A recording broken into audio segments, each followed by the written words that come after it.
चलिए आज चलते हैं एक सफर पे। एक ऐसा सफर जो हमें हजारों लाखों साल पीछे ले जाएगा, उस दौर में जब इतिहास लिखा नहीं गया बल्कि पत्थरों पर जिया गया था। कुछ सवालों के सहारे हम अपने सबसे शुरुआती पूर्वजों की कहानी को परत दर परत खोलेंगे। तो चलिए इस यात्रा में गहराई से उतरते हैं। अच्छा, किसी भी कहानी को समझने के लिए उसकी शुरुआत से शुरू करना पड़ता है ना? तो सबसे पहले सबसे बुनियादी सवाल, ये जो शब्द है प्रागैतिहास, आखिर इसका मतलब क्या है? और देखिए, इसका जवाब ही सबसे दिलचस्प है। प्रागैतिहास का मतलब है वो समय जिसकी कोई लिखी हुई कहानी नहीं है। तो हम इसे समझते कैसे हैं? सोचिए, हम एक तरह से जासूस हैं। हमारे पास कोई किताब नहीं है, बस वो सुराग हैं जो हजारों साल पहले पीछे छूट गए थे, जैसे पत्थर के औजार, पुरानी हड्डियां या गुफाओं में बनी तस्वीरें। और इन्हीं सुरागों को एक एक करके जोड़कर हम उस गुम हो चुकी दुनिया की एक तस्वीर बनाने की कोशिश करते हैं। तो चलिए अपनी यात्रा शुरू करते हैं मानव कहानी के सबसे पुराने और सबसे लंबे चैप्टर से, जिसे हम कहते हैं पुराना पाषाण युग या पुरा पाषाण काल। तो कैसी थी जिंदगी उस जमाने में? सीधे शब्दों में कहें तो यह सर्वाइवल का जमाना था। लोग आखेटक थे, यानी शिकारी, और खाद्य संग्राहक, यानी जंगलों से कंद मूल फल इकट्ठा करने वाले। मतलब कोई पक्का घर नहीं था। आज यहां कल वहां, जहां खाना और पानी मिला वही उनका ठिकाना बन गया। लेकिन इसी सर्वाइवल की जद्दोजहद के बीच एक चिंगारी, एक खोज ने सब कुछ बदल कर रख दिया। वो खोज थी आग पर काबू पाना। ये सिर्फ एक खोज नहीं थी, ये एक क्रांति थी। सोचिए जरा, आग ने इंसान को क्या क्या दिया। अंधेरे में रोशनी दी, खतरनाक जानवरों से सुरक्षा दी, कड़कड़ाती ठंड में गर्मी दी, और शायद सबसे बड़ी बात, कच्चे खाने को पकाकर खाने लायक बनाया। अच्छा, उस जमाने के लोगों के बारे में हम और क्या जानते हैं? उनके औजारों से पता चलता है कि वे कितने जुगाड़ू थे। शुरुआत में तो नदी के गोल पत्थरों को ही तोड़ के काम चला लिया, फिर धीरे धीरे हाथ की कुल्हाड़ी जैसे बेहतर औजार बनाए। ये समझिए कि ये उस दौर का स्विस आर्मी नाइफ था, उनका सर्वाइवल किट। और भारत में सोहन घाटी जैसी जगहों पर हमें इनके बनाए हुए ये औजार आज भी मिलते हैं। और बात सिर्फ सर्वाइवल की नहीं थी, वो लोग कलाकार भी थे। भीमबेटका का तो नाम सुना ही होगा। वहां की गुफाएं हमें उनकी दुनिया में झांकने का एक मौका देती हैं। हजारों साल पहले उन्होंने इन चट्टानों पर चित्र बनाए, शिकार के, नाच गाने के।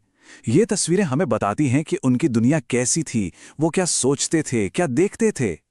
तो पूरा पाषाण काल के बाद क्या हुआ? चलिए कहानी में थोड़ा आगे बढ़ते हैं। अब हम आते हैं मध्य पाषाण युग में, और ये दौर एक पुल की तरह है जो पुरानी शिकारी दुनिया को एक बिल्कुल नई दुनिया से जोड़ता है। इस दौर में एक बहुत बड़ा बदलाव आया इंसान और जानवरों के रिश्ते में। तो क्या लगता है, वो कौन सा जानवर था जिसे इंसानों ने सबसे पहले अपना साथी बनाया? जी हां, वो था कुत्ता। और यही मध्य पाषाण युग की एक बहुत बड़ी पहचान बनी, पशुपालन की एकदम पहली झलक। ये सिर्फ एक जानवर को पालने की बात नहीं थी, ये एक नई पार्टनरशिप की शुरुआत थी इंसान और जानवर के बीच।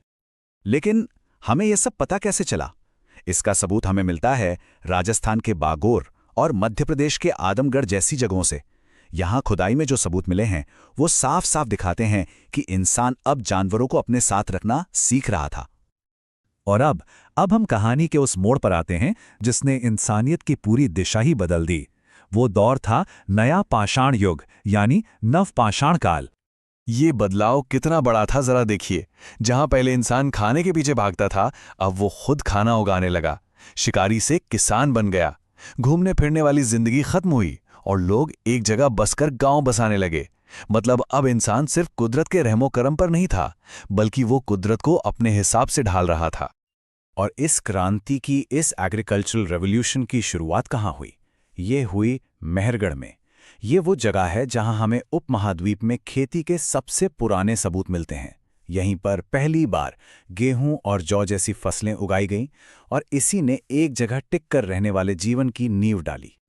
गेहूं और जौ के अलावा एक और जादुई अनाज था जिसने सब कुछ बदल दिया, और वो था चावल।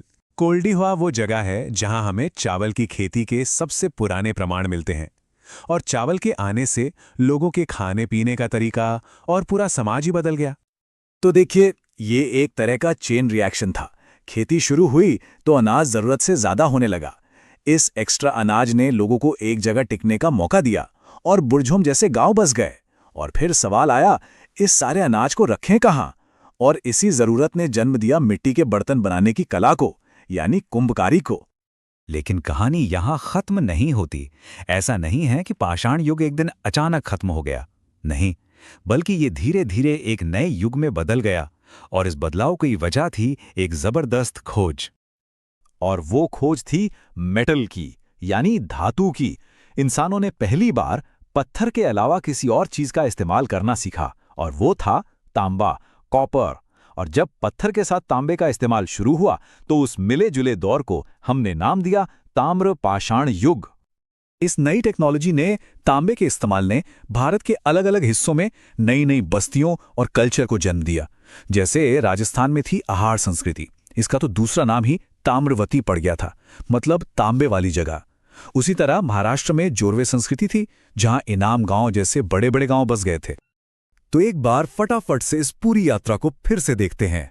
हमने शुरू किया पुरापाषाण काल से, शिकारियों और आग के उस युग से। फिर हम आए मध्यपाषाण काल में, जहां जानवरों को पालतू बनाने की शुरुआत हुई। इसके बाद आया नवपाषाण काल का बड़ा बदलाव, खेती और बसे हुए गांव। और आखिर में ताम्रपाषाण युग, जहां पत्थर का साथ देने के लिए तांबा आ गया। ये जो पूरी कहानी हमने देखी, ये सब हमें पता चली है जमीन की परतों को खोदकर, अतीत की धूल हटाकर।